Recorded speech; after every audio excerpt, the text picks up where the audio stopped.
नमस्कार दोस्तों, द हिंदी पाठशाला चैनल में आपका स्वागत है। तो आज की हमारी क्लास है काल के आधार पर क्रिया के भेद। यानी कल हमने क्रिया पढ़ ली और क्रिया की हमने पिछली 2 क्लास पढ़ी है, जिसमें 2 प्रकार पढ़ लिए क्रिया के। जिसमें पहला तो पढ़ा था हमने अकर्म और सकर्मक के आधार पर, दूसरा हमने पढ़ा रचना के आधार पर। अब तीसरा प्रकार जो है वो है हमारा काल के आधार पर। तो काल के आधार पर क्रिया जो है वो 3 प्रकार की होती है। अब इस क्लास के अंदर हम केवल भूतकालिक क्रिया पढ़ेंगे। वर्तमानकालिक क्रिया और भविष्यकालिक क्रिया अगली 2 क्लासों में पढ़ेंगे, क्योंकि ये क्लास ज़्यादा लंबी हो तो थोड़ा पढ़ने का मज़ा नहीं आता, इसलिए हम क्लास को थोड़ी शॉर्ट करके पढ़ रहे हैं। जिसमें आज हम पहले पढ़ेंगे भूतकालिक क्रिया। तो भूतकालिक क्रिया को विस्तार से पढ़ेंगे। तो आइए दोस्तों, बिना देर के आज की क्लास को हम शुरू करते हैं।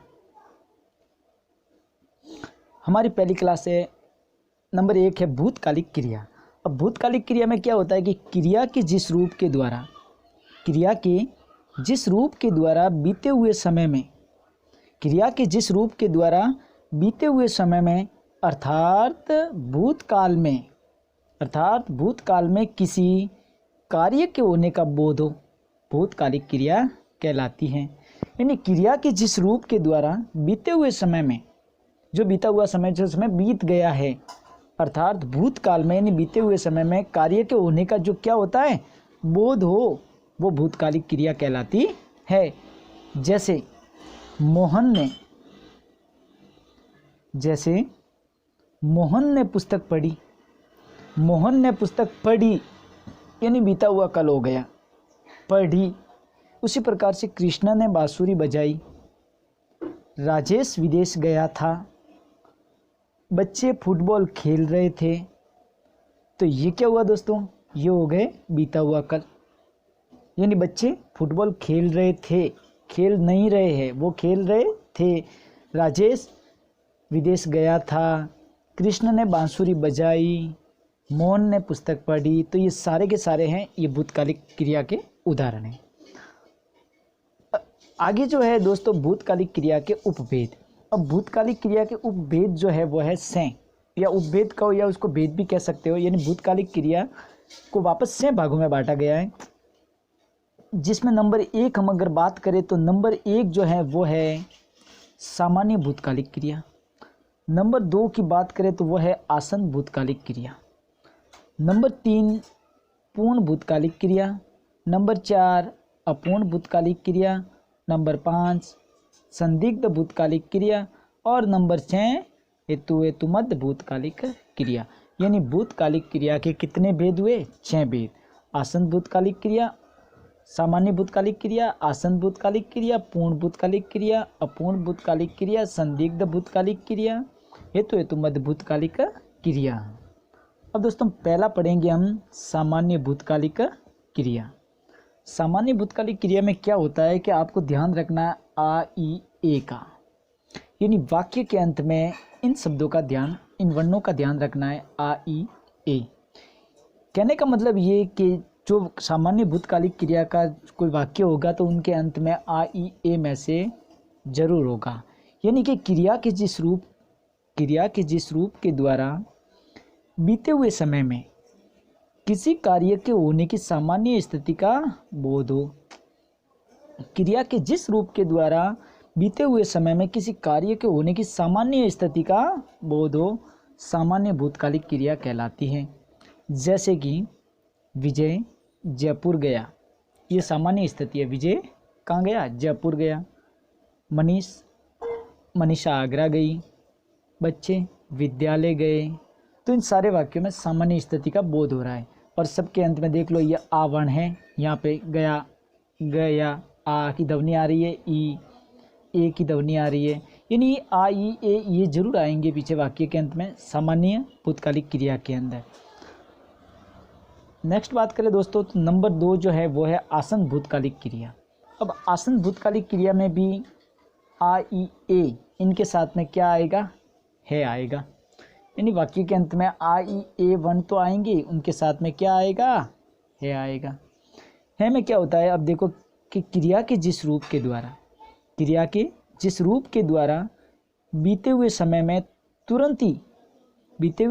तुरंत ही किसी कार्य के पूर्ण होने का बोध हो। क्रिया के जिस रूप के द्वारा बीते हुए समय में तुरंत ही किसी कार्य के पूर्ण होने का क्या हो, बोध हो, तो आसन भूतकालिक क्रिया कहलाती है। यानी कि कोई भी कार्य तुरंत ही पूर्ण हुआ है तो वो आसन भूतकालिक क्रिया कहलाएगी। जैसे कि मैंने पूजा की है, अब पूजा की है, अभी पूजा की है, तुरंत की है, तो वो आसन भूतकालिक क्रियाओं का उदाहरण हो गया। रमा मंदिर गई है, कब गई है, अभी तो गई है मंदिर। अविनाश बाजार गया है, अविनाश बाजार गया है। पिताजी कार्यालय गए हैं। तो ये सारे उदाहरण हैं यह आसन भूतकालिक क्रिया की। ये इसमें देखो दोस्तों, ये पीछे ई की ध्वनि आ रही है और है आ रहा है, इसमें ई की ध्वनि है आ रहा है, आ की ध्वनि है आ रहा है, ए की ध्वनि है आ रहा है। यानी कि वाक्य के अंत में आई ए प्लस है अगर आता है तो वो आसन भूतकालिक क्रिया है। इसी प्रकार से नंबर 3 जो है वो है पूर्ण भूतकालिक क्रिया। पूर्ण भूतकालिक क्रिया में क्या याद रखना आपको कि वाक्य के अंत में आ ई ए आएंगे ये वर्ण और इनके साथ में प्लस में आ जाएंगे था थी थे, तो ये पूर्ण भूतकालिक क्रिया हो जाएगी।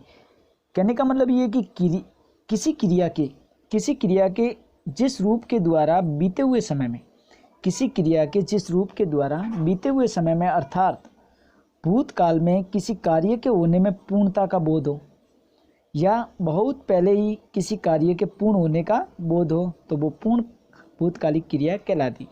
कहने का मतलब ये है कि किसी क्रिया के जिस रूप के द्वारा बीते हुए समय में, यानी जो समय बीत गया है यानी भूत बन गया है, अर्थात भूतकाल में किसी कार्य के होने में पूर्णता का बोध हो, यानी पहले वो कार्य पूर्ण हो चुका है ऐसे पूर्णता का बोध हो, या फिर बहुत पहले ही किसी कार्य को पूर्ण होने का बोध हो गया यानी कार्य बहुत पहले पूर्ण हो चुका है, तो पूर्ण भूतकालिक क्रिया कहलाएगी।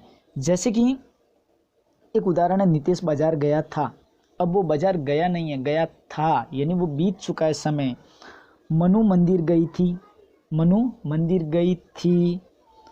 उसी प्रकार से बच्चे ननियाल गए थे। फिर चोर घर में घुस चुके थे, वह आगरा पहुंच चुका था।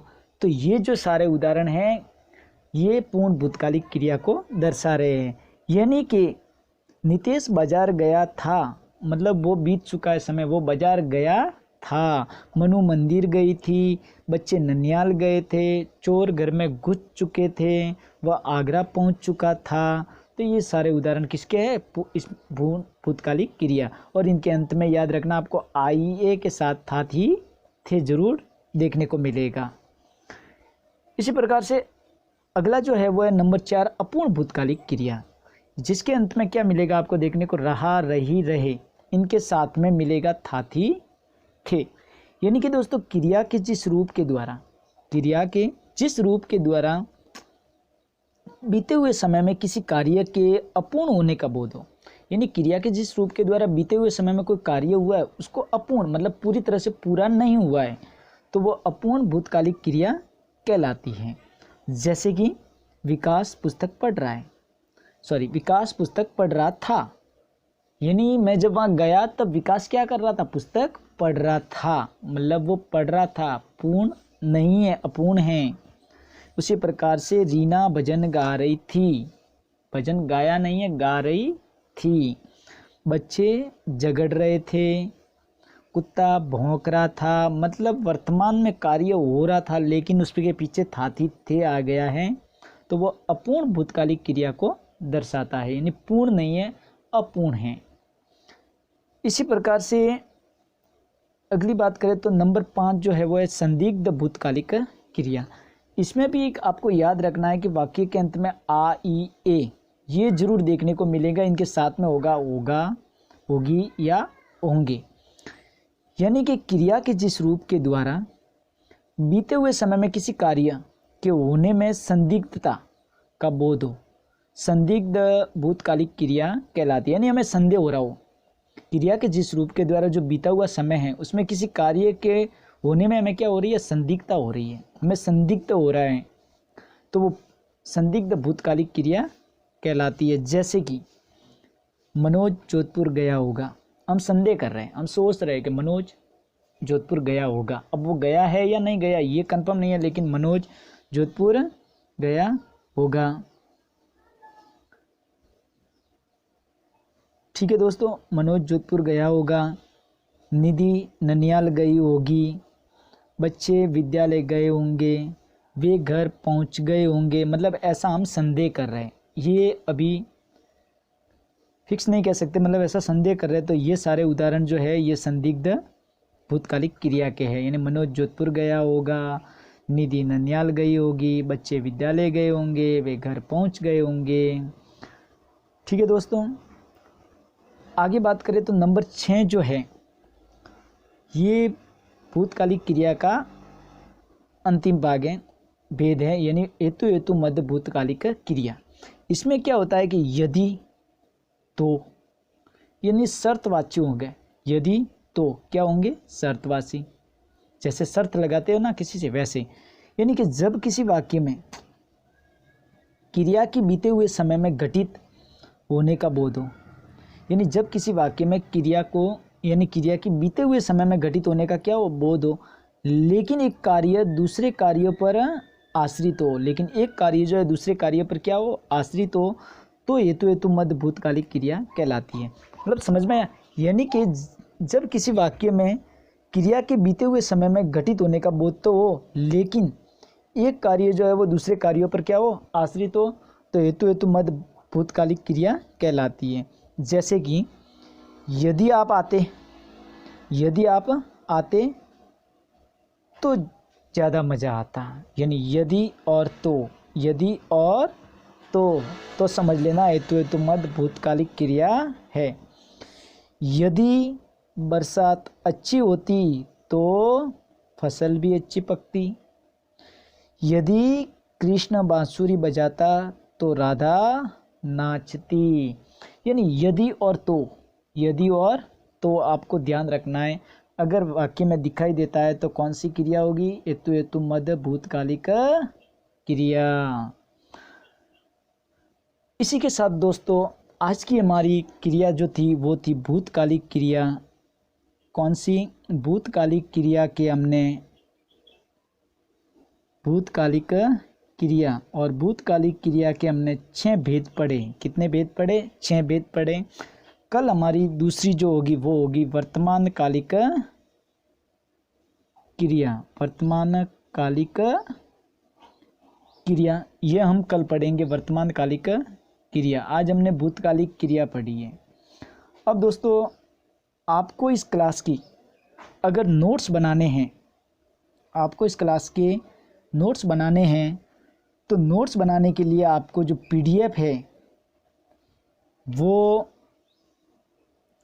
आपको टेलीग्राम, हमारा एक टेलीग्राम चैनल है जिसकी लिंक हम वीडियो के डिस्क्रिप्शन में दे देंगे। वहाँ से आप टेलीग्राम को ज्वाइन करके आप ये PDF डाउनलोड कर सकते हैं। इसी के साथ आज की क्लास को हम समाप्त करते हैं। अगर हमारी क्लास अच्छी लगी है तो वीडियो को लाइक, शेयर और सब्सक्राइब ज़रूर करें और हमारे टेलीग्राम चैनल को ज्वाइन करें, जहां से आप PDF प्राप्त कर सकते हो। और उसमें उस टेलीग्राम चैनल में PDF के साथ साथ आप डेली क्विज भी हल कर सकते हो हिंदी के। धन्यवाद।